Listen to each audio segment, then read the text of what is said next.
உலக மக்களே வணக்கம். கொரோனாவில் நாய் மாதிரி கத்திருக்கேன் ஹிந்தியில். இந்த மருத்துவம் டாக்டர் மேலே தப்பு இல்லை, நீங்கள் தான் தப்பு பண்ணுறீங்கன்ட்டு. சரிங்களா?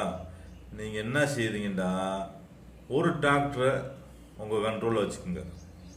சரிங்களா?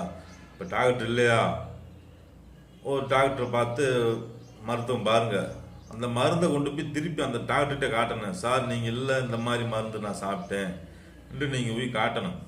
அப்போ தான் அவருக்கு தெரியும் இந்த மாத்திரை உள்ளே போயிருக்கு, அது தக்கன அவர் மருந்து மாத்திரை சேர்க்க முடியும். எதுவுமே செய்யாமல் இன்னொன்று, ஒரே தடவை எந்த நோயும் சரியாகாது. நீங்கள் 10 வருஷம் 50 வருஷம் சாப்பிட்டுக்கிறீங்க, உங்கள் பசி தெரிஞ்சா இந்த மாதிரி 4 தடவை 5 தடவை போனாதான் அந்த நோய் சரியாகும். ஒரே தடவை மருந்து மாத்திரை ஏற்றுனா உங்கள் உடம்பு தாங்காது. நீங்கள் பொறுமையாக ஒரு டாக்டர் கண்ட்ரோலில் வைங்க, டாக்டரை குறை சொல்லாதீங்க.